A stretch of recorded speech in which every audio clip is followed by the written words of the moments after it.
Hello, everybody, and welcome to a new game news roundup. Well, to go with the news of PlayStation shutting down another of its studios, which, if you want to check it out, it'll be up. It's already up on the channel.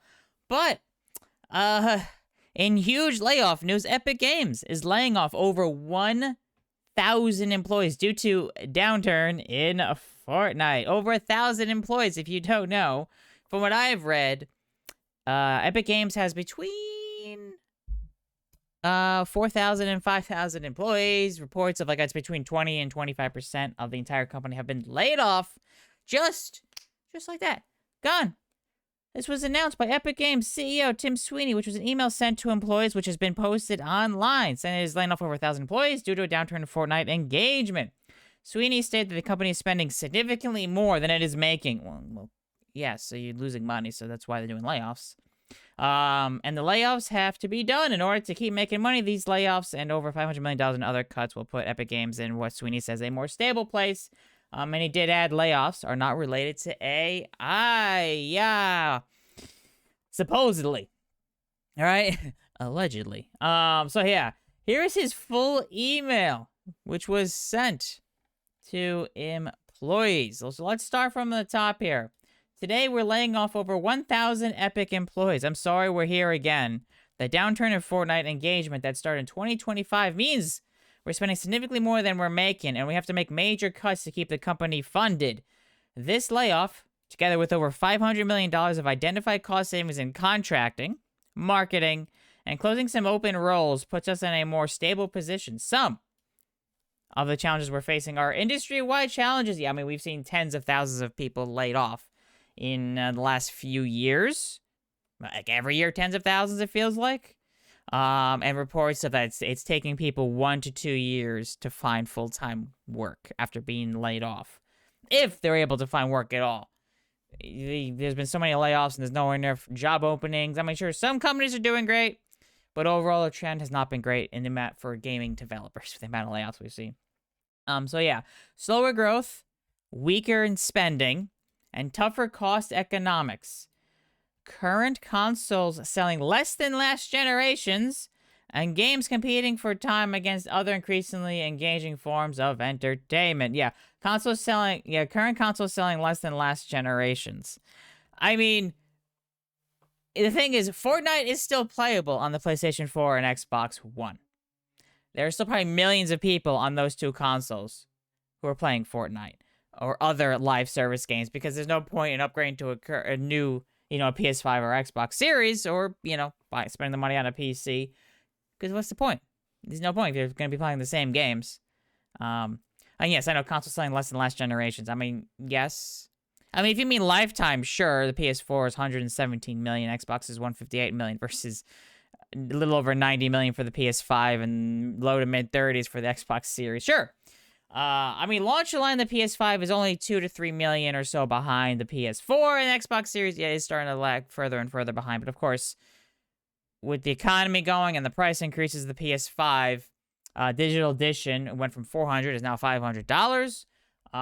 The disc drive has went from $550 to $550, and Xbox went up a whole lot more. The Series S, both, I think all versions of the Series S is $100 more, from $300 to $350, or $350 to...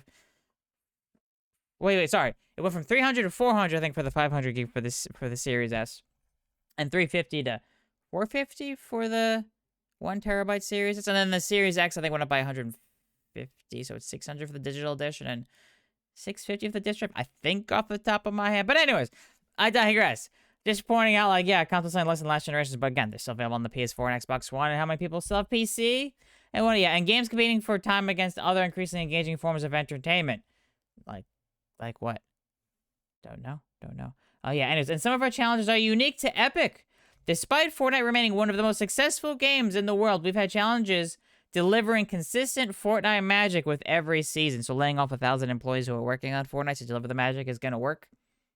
Or is this just gonna, they're gonna have less magic and things will keep dropping? I don't know. We're only in the early stages of returning to mobile and optimizing Fortnite for the world's billions of smartphones. And it was available on mobile at one point, but Tim Sweeney didn't want to pay Apple and Google 30%, so they removed it. And now they're starting to bring it back, which, yeah, how long is that going to take? I mean, how much money did they lose because of all the people who played Fortnite on mobile now decided, yeah, we'll play something else on mobile because that's how they game. And in being I know, I'm adding my little opinions here, I will admit. And in being the industry's vanguard, we have taken a lot of bullets in a battle, which is only in the early days of paying off for ourselves and all developers. Yeah, I know, the whole 30% cut, like that Apple and Google take. Now I think people are able to open up different stores and whatnot, sell games different ways, versus having to go through the App Store and Google Play or Google, whatever it's called on Android. So yeah, because they've spent Tim Sweeney spent a lot of money suing Google and Apple.